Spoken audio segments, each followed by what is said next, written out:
discuss on regenerative food system. We have our world famous speaker, Dr. Talib Rafael, as well as we have a young, energetic man from Bangladesh. He's a banker from financial institutions.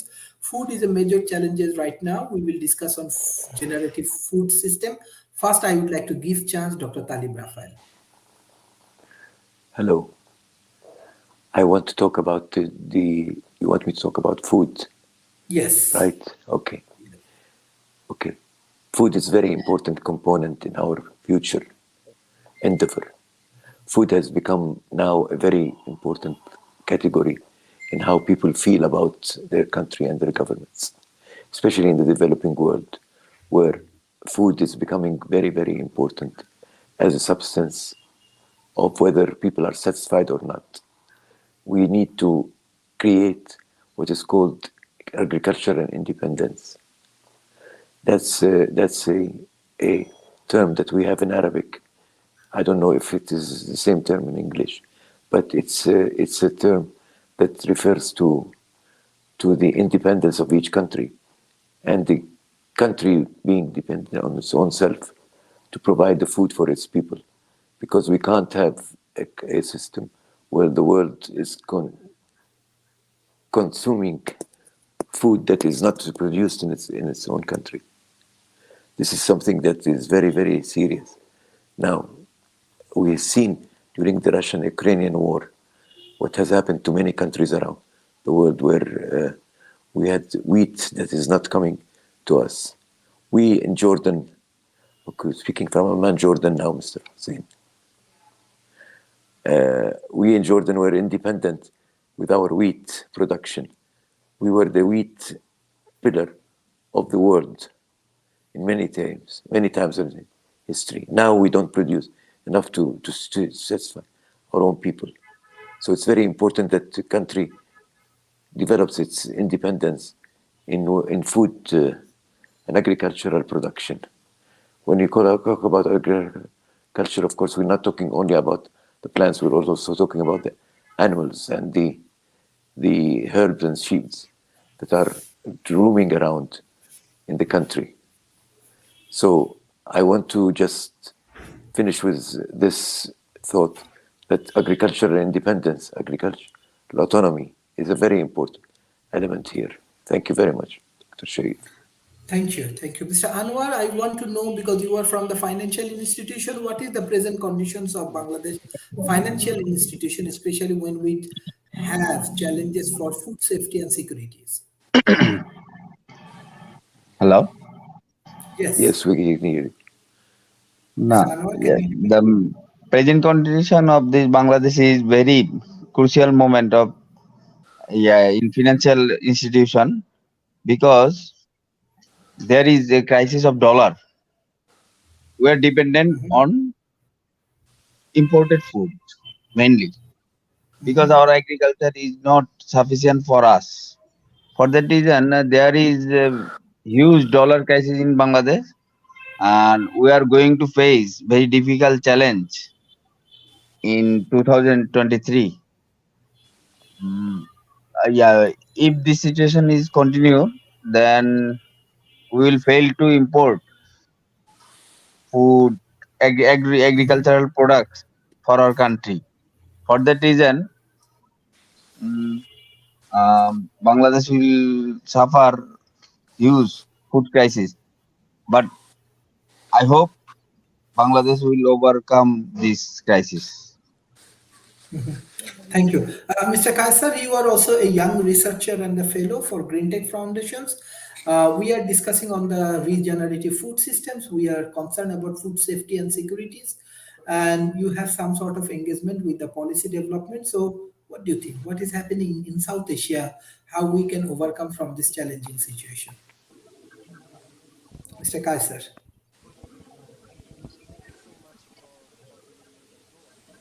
Can't hear you. You need to raise the volume a little bit. Can you hear me? Yes, now a little bit better. But you can raise it more if you can. I think you can use your headphone. In that situation, Dr. Talib Rafael, he's coming. As you are working for all of the important global organization and you are a political leaders, what do you think? What will happen, especially when we discuss about food system? And do you think that our United Nations and all of the international organizations, they are taking good initiative to solve this challenging situation? I don't think they are. I don't think they are. They are depending on NGOs in our country and in their own countries to provide the support.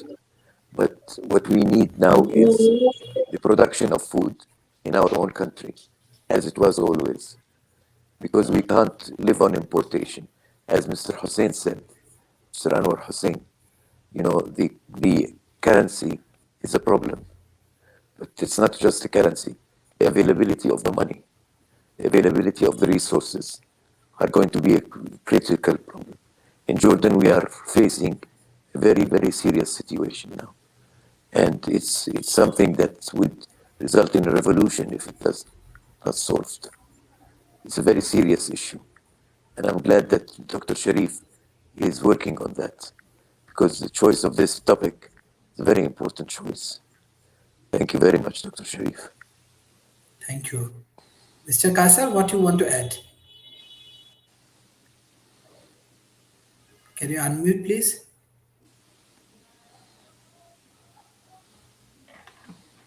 Can you hear me now? Yes, yes. It's better. It's better. Okay, thank you. Let me, before starting, let me introduce myself. My name is Kaiser Hossain, and I'm working for a company, and I'm working towards sustainable development. And I'm also a researcher. I use a geospatial technology to find out the problem occurring in the urban areas, especially. However, the topic is food regenerative system. What my thinking about it is the global. This is a food is a global crisis, as you know, but but with the invent of hybrid species, I think the problem has reduced a lot. Uh, and in Bangladesh,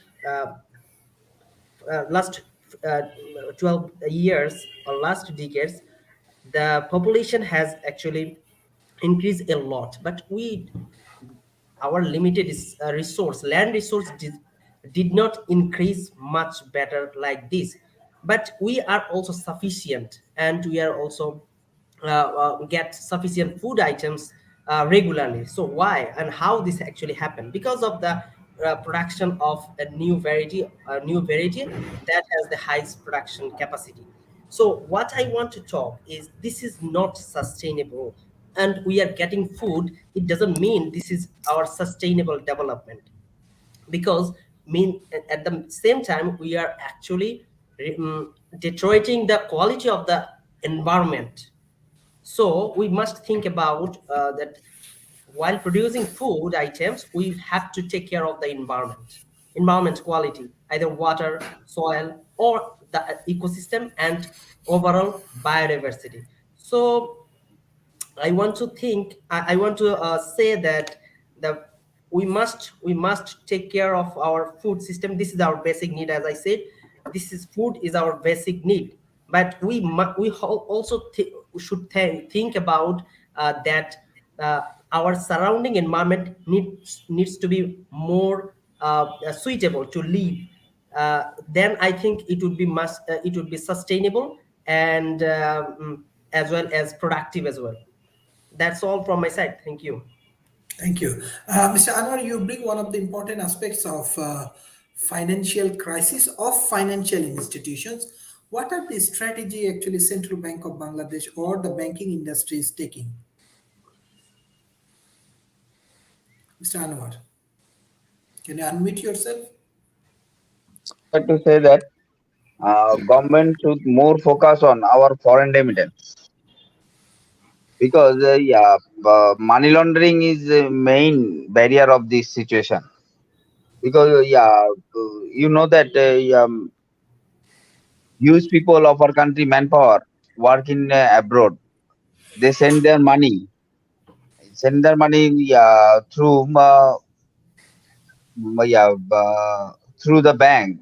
They should send their money through the bank, but unfortunately they use illegal channel. For that reason, there are our dollar crisis. One of the main reason of our dollar crisis is the illegal channel of our people through which they send their money.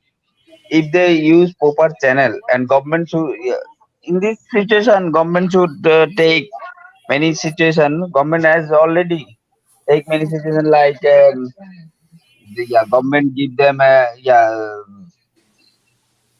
our people 3% compensation for their remittance. But mm, as a people of our country, we love Bangladesh. For that reason, we should send our money through proper channel so that our reserve will increase. I hope so. Then we will overcome the food crisis and another crisis step by step. Do you believe that this kind of reserve related problem create impact in fruit crisis, food and health, and this kind of Obvi- important issues? Obviously, because Bangladesh is not sufficient in agricultural side, because we we are very much relying on imported food, and we should give a emphasis to our agriculture sector. Farmers of our country is not getting their sufficient money for their mm, food. For that reason, we should give more importance to our farmers at first, then our environment also.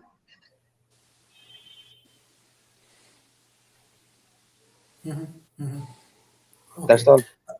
Okay, thank you. Dr. Talib Rafal, I want your detailed contribution for this kind of critical, challenging situation for emerging economy. Number one, it has a sustainable development related problem. Food is a major crisis right now. In terms of financial institutions, they also struggling with dollar crisis and this kind of things. You are also a policy makers for developing nations. What is the solutions? If you give a detailed explanation, because we have our youth, youth have uh, small expertise, but you have variety of expertise on these topics and on this kind of problem. So how we can overcome from this challenging situation, and it's very critical. The only way to overcome this is by depending on ourselves. We cannot depend on those that accuse us of making money laundry.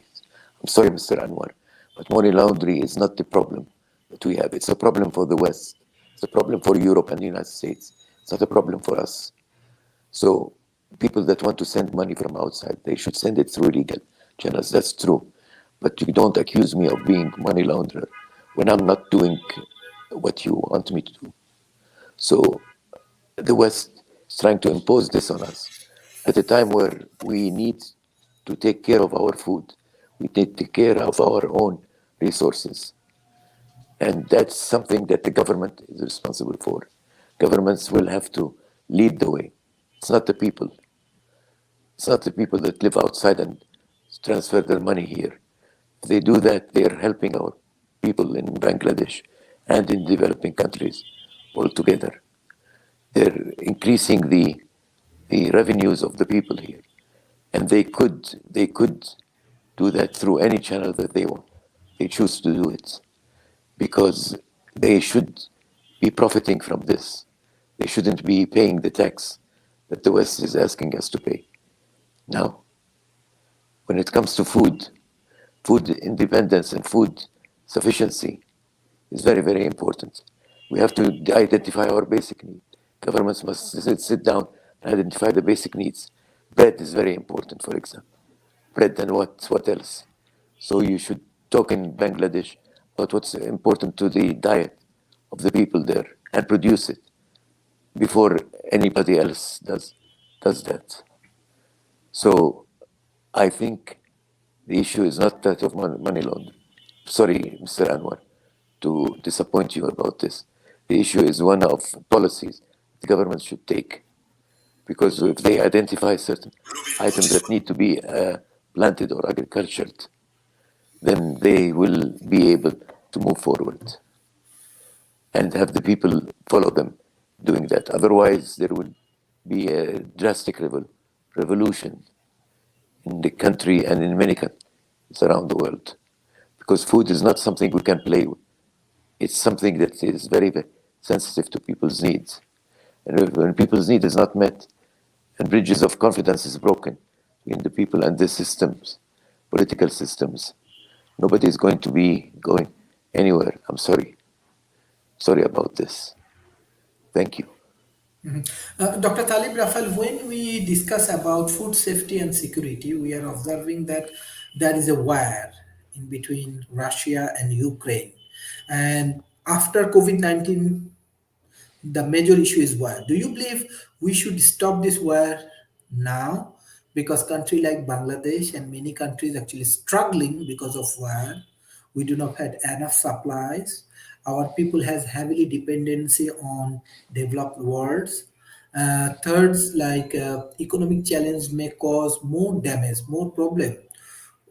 How we can stop this war or our political leader take decisions to save human lives. Okay, we should recognize that the war between Russia and Ukraine is causing a financial problem everywhere around the world, particularly in Europe, but in other parts of in our countries, it's causing that because Ukraine used to produce lots of food, wheat, for example, that makes the bread comes from Ukraine. Now, this is not coming anymore. What do you do about this? You need to stop the war, but you need to stop the war by negotiation, not by trying to force somebody into stopping this war. I'm not with the people that are blaming Russia only for this attack. I think we should speak to Russia. We should talk to them. We should negotiate a peace treaty between Ukraine and Russia. And if the West does not stop this pampering of Ukraine and feeding it with lots of material to keep the war going on there, then the Ukrainians would not be encouraged to do what they should do, which is negotiate with the Russians. The Russians are ready to negotiate, but the Ukrainians are not wanting to do that because they're encouraged by the very powers that are controlling this world, unfortunately. Thank you. What do you think? Like after this world war or this kind of problems, the geopolitical issue also change, or I don't know, the new democratical system or political system will come, or what do you think about political sustainabilities and yeah, Dr. What I Talib? say would be very radical, so please don't take it with a salt of doubt sometimes. I predict that China is going to be leading this world because the conflict is going to be between the United States and China. Russia is going to be on the periphery of this. And China is already moving into a realm where it can control so many things around the world. China is not a democracy. We know that. But neither are many of the systems in the developed world. They're not. And they're trying to struggle every day to make ends meet. You see that in Bangladesh, you see it in every other country around the world. Now, what I hate is this imposition of the West on us to say that democracy is good for us. Who said that democracy is only the democracy of the West? We had our own democracy before. We can't just listen to them and listen to their imposition on us. The West is imposing all their values on us. The issues that are being debated now are issues of gays, for example, and their rights. And then the issue of democracy, for example. Western democracy is suffering in its own realm. Western democracy now is suffering from its own faults because what's happening now is that the issue of democracy has been scaled down to the issue of getting elected by somebody. Look at the United States. Issue of elections has nothing to do with democracy. It's something that is taking place on its own. And, when you do that, you're forcing the world to go into the democracy that is dying now. In the West, it's dying because the democracy of the West is not being supported by the young people in the West, Western countries. They are all saying that these are the politicians are going from one election win to another election win. There is no trust and confidence between the population, young population in particular, and the government systems. So the Western economies are not going to be flourishing the way they are now. They are not. That's what I wanted to say. Thank you. Another thing, if we focus on the modern policy and politics, modern science, engineering, and technology play a major role around the world. Do you believe China has credibility to compete with Ivy League university from North America, or they can innovate new things? Let's say Yes, they are. solving this They food have been doing security. that. They have been doing that in the last 20, 30 years. They've been doing that. China is a very, very determined country, and they are developing a system that is not a very communist system, as their labels is saying, but they are also picking from the free world what they think is important to pick up from there. China has been proving itself to be the major contributor to the world needs now. Even the United States is importing from China. So China is not something that we could play with or shift around. And the United States, we should be very careful about touching China. China now is very, very keen on getting back Taiwan. And this could be used as an excuse from the West to attack China. That's going to be the third world war. Believe me. It's not going to be something that will pass on easily. The Chinese are not going to sit back and accept this. The Chinese are people that have their own dignity and their own self-determination. And they are doing that in a way that is very admirable. I must say this. Thank you so much, Mr. Thank Sharif. you. Thank you. Mr. Kaisar, what you want to discuss about regenerative food system? Mr. Kaisar.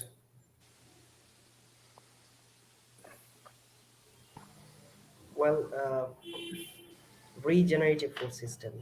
Food is essential, but this is not the right word. I said earlier. Healthy food is essential for everyone. So if we want to get healthy food, we must focus on uh, the platform where the food is actually grown. That means the environment where the food is actually grown needs to be clean and safe. Safe in a sense, it should be contamination free. So who is the contaminator? Human being. Human being as me, you, and some other person. So we just need to focus on our activities, daily activities, to keep our surrounding environment clean, so that the food grown in that particular places will be clean and safe enough for our health. That's actually the food regenerative system, meaning we must give we are putting very short and limited input, but the output will be much more greater. That's what the concept should be in our country like Bangladesh, because we have a vast amount of population, but we don't have much enough land to grow foods. So what should we do? We need to put very limited input to get a much better output, and it should be healthy. So that's what my concept about the food regenerative system. And to cry and you discussed earlier about the food crisis, global food crisis. And yeah, that's true, the food price has been increased uh, to a gigantic figure the last couple of years, the last 2 years. So why actually it happened, I'm not going into that to discuss, but I think it should be there should be a policy for the agricultural performers like farmers. uh, they need to get some sufficient subsidies from the government, because the raw materials for agricultural activities like pesticides and other seed, all those items needs to be bought by the farmers at a higher price nowadays, so they are not in a good position, I think. So government should focus on that. Not only government, but also government from all the countries needs to be come together to solve the problem that is happening around the world right now. uh, War and smuggling and all those things will be happen, that's true, but we just need to go forward by discussing, by meeting, as we are doing, like cop sorry Paris agreement and Kyoto protocol, Montreal protocol, to tackle greenhouse gas emission or ozone layer depletion. So like this, we also work together to solve the food crisis problem. And I think then it will be a much more easier to live happily in the world. Thank you. Thank you. I'm just sharing the definitions of the regenerative food system. It takes us beyond mere sustainability towards positive growth that benefit our planet and the billions of farmers, fisheries, ranchers, and others who work to provide our food without sacrificing the health and dignity of rural people and communities of color. So, this is the definition. Mr. Anwar, what you want to add about this topic? Can you unmute, please? You have to unmute. Sir Anwar, you have to unmute. Unmute yourself, please. Yes. Not unmuted. Mr. Anwar, you have to unmute yourself. Yes. Yes, that's better. Oh. Kasar Hussain, yeah, told that them, yeah, we should focus on our farmer, fertilizer price, land, everything. But this is very common for a good food production. But the current situation of Bangladesh is another, because we have our foreign reserve is very gradually decreasing. For that reason, the price of fertilizer and another raw materials is increasing for that reason. Because and for in this situation, farmer is suffering from purchasing their raw material, seeds, fertilizer, because the price is higher, but they will not get the enough money returned back after producing the food. For that reason, they are they are not they are not um, yeah Performing their they are duties. demotivated from that. They are demotivated from the agricultural side. That's right. Okay. That's what. Dr. Talib Rafal, money inflation is also a biggest problem when we discuss about food price increase. Money inflation is a major issues. On the other hand, we are observing financial institution has challenges. We are observing what happened in Sri Lanka. and every country have a lot of political and others challenges. We need a stable ecosystem. We cannot fingering out here and there. What is the like good strategy for emerging economy to solving this present To situation? it's the most important thing is to reduce the amount of imports that we have, because we're importing everything now. We're importing the food ready, we're importing the pesticides, we're importing the magnesium machines to produce that food. We have to depend on ourselves in doing that. We cannot continue to depend on our imports to do that for us, because they won't. We don't have enough money to start with. But food is very essential, and the marine food in particular is very, very essential here. And that's something that could and should be only done by reducing the amount of imports into the country and boost up the local production of food and all items. Because, Mr. Anwar said correctly, what we need is healthy food, not just any food. We can't just keep importing McDonald's, for example, because we know that the beef there is done by artificial material, and we can produce better hamburgers if we need. But we need to produce that by our own self, by our own dignified self, without importing anything from outside. If we reduce the from imports, we will be doing much better to start with. Thank you. Thank you. Dr. Talib Rafal, another important thing is that according to uh, report of Investopedia, developing countries face $2.5 trillion annual investment gap. Uh, Corruption also play a major role. Most of the money, corrupted money, we send from developing nations to developed nations. That's What do you right. think? We have financial crisis or we have inefficiency, corruption in our system? We have both. We have both, actually. We have corruption in our systems, but we have inefficiency because of the corruption, inefficiency in our systems to govern the country. Now, the governments of our developing world are all similar in their nature. They're all very, very autocratic.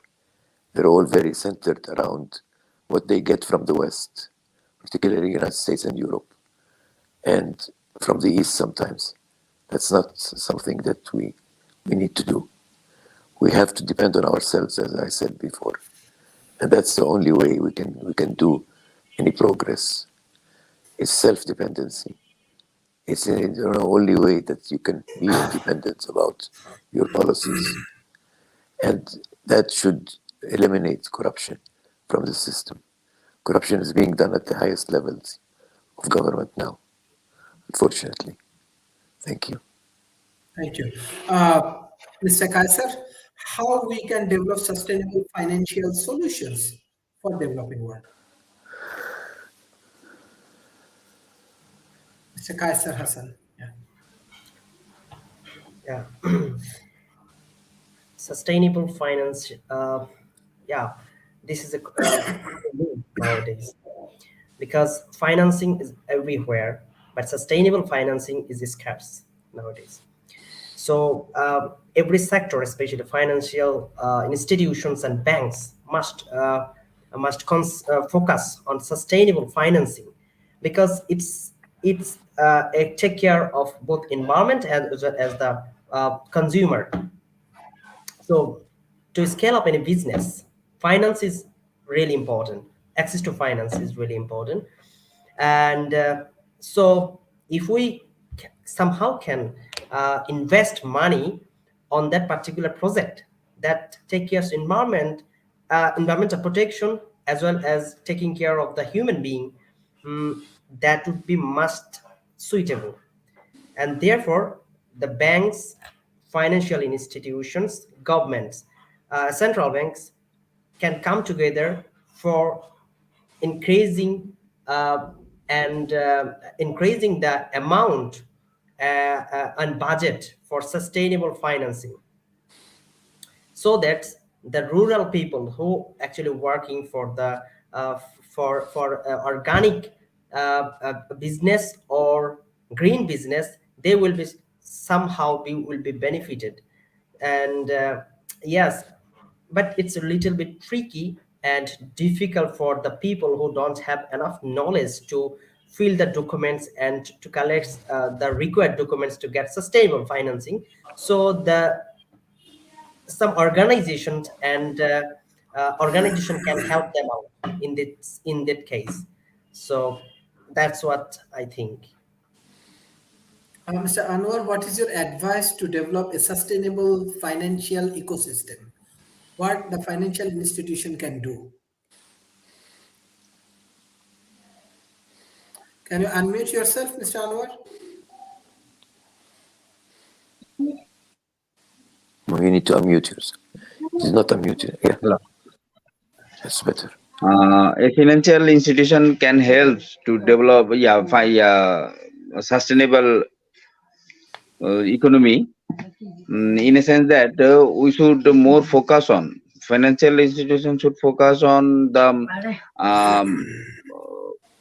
perfect, they should give loan to the right people, right time. Like Bangladesh Bank, motivate us to give loan to farmers and much more entrepreneur, much more entrepreneur. So financial institution can take several steps to give the rural people more focus on rural people, to lend them money in a easy way. By these things, a financial institution can help to develop the sustainable economy. Thank you. Thank you. Dr. Talib Rafael, we are discussing on sustainable ecosystem, sustainable finance, and many interesting aspects, but a lot of challenges we have. What the Yes. innovative solution we have if we do not want to depend on the big countries, big economies, big policy, and big negotiations? How we can improve our own economy? The only way is by reducing the imports.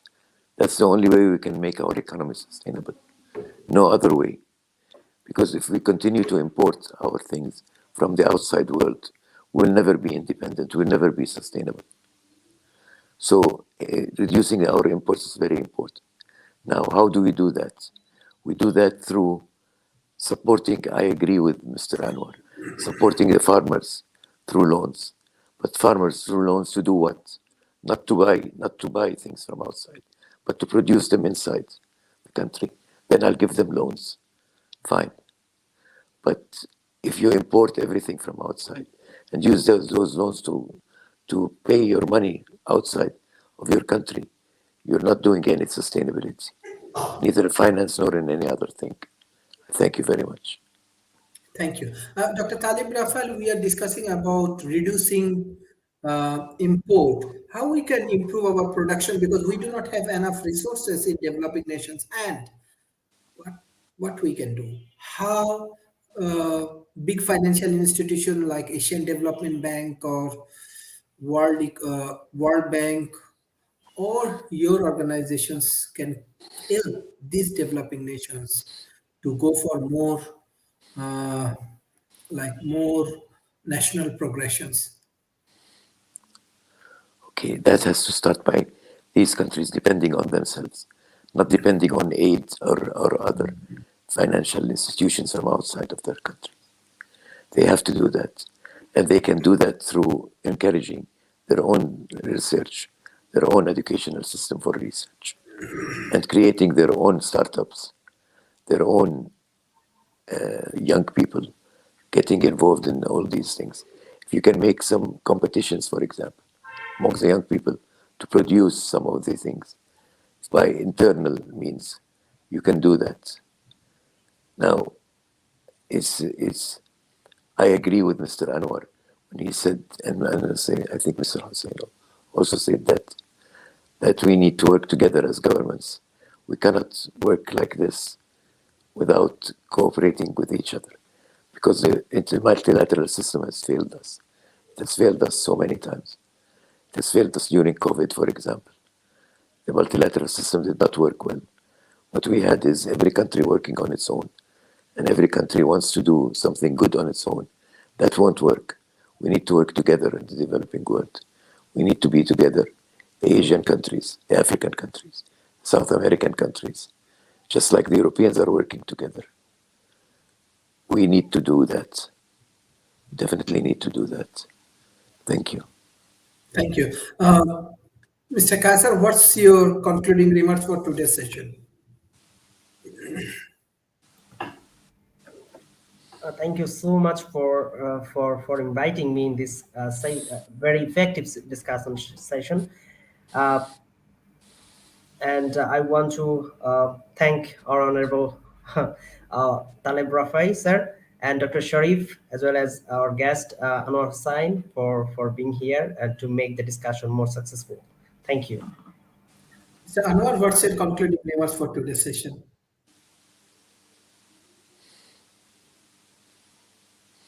Please unmute yourself. Unmute yourself, Mr. Anwar.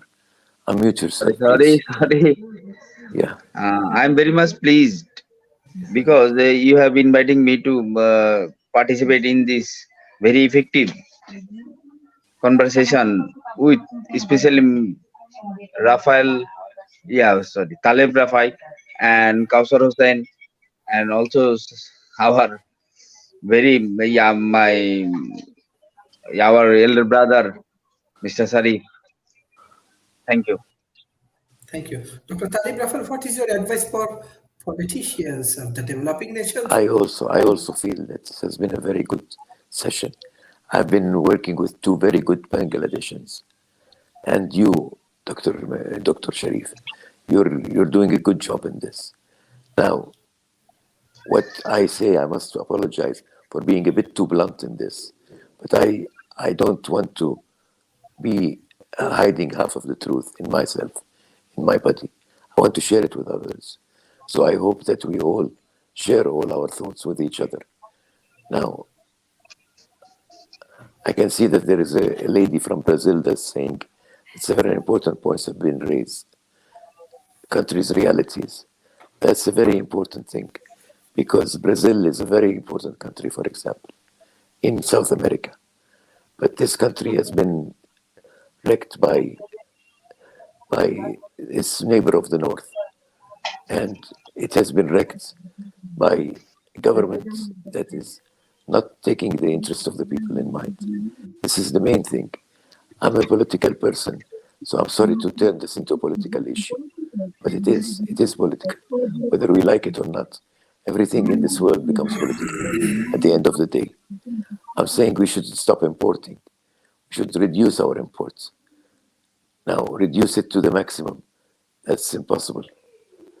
Now, what we need to do is encourage our people to do things, encourage our young people to produce their own startups, their own technological innovation, because that's what we need. We can't take everything from the West and assume that it's going to solve our problems. It's not going to solve our problem. It will only help them in this regard. And their system, as I said before, is a dying system, whether we like to admit it or not. A democracy has been forged many years ago.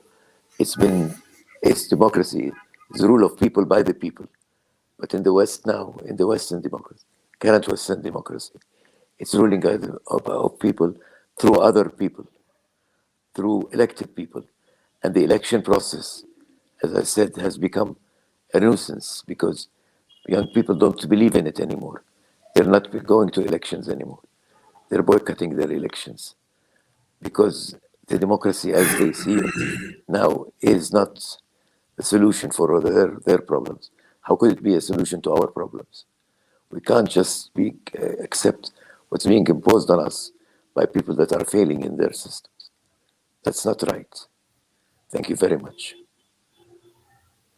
Thank you. This is excellent discussion, especially we are sharing our content with all of the youth community of Asia Pacific. and around the world. I request all of our audience, please share our content with your government agency, corporations, and academy. Hopefully, it will be very, very helpful for all of you. This kind of dialogue we make 100% free. Anybody can join. We are advocate for modern science, engineering, and technology. I am actually general chair for Nikola Tesla Technology Conference. This time we are organizing in Bangladesh. Definitely, we are working with IIT, Gujarat Chamber of Commerce, and the people from around the world, especially scientific committee from around the world. They will join in our Nikola Tesla Technology Conference. And beside that, people like Dr. Talib Rafaels and Fred Phillips and all of the famous speakers, they will join as a keynote speakers in World Talent Economy Forum. Why we are organizing Nikola Tesla Technology Conference? Because we are advocating for modern science, engineering, technology. If we need sustainable health, food, housing, energy, safety, and everything, we need to do more research and innovations. I request all of our government agency, corporations, and academy, please focus on more research, focus on more innovations. Hopefully, through the scientific contributions, we can solve many complex problems, especially people like Dr. Talib Rafal, who has a lot of credibility to support the youth community. We are working with millions of people. We are developing different cities, university, hospitals, healthcare institutions, research centers. So hopefully your support and the youth community support can help us to grow very fast.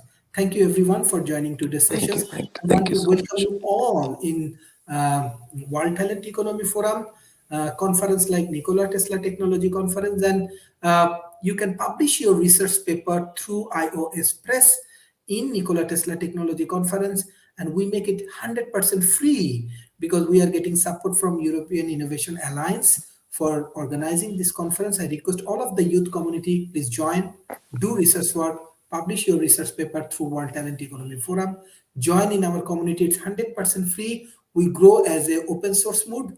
The more you join, we can strengthen our society and we can uplift our community. Thank you. Bye-bye and take care. Thank you, Dr. Sharif. You're doing a great job. Thank you. Thank you. Thank you. Thank you so Thank much. you. Bye-bye.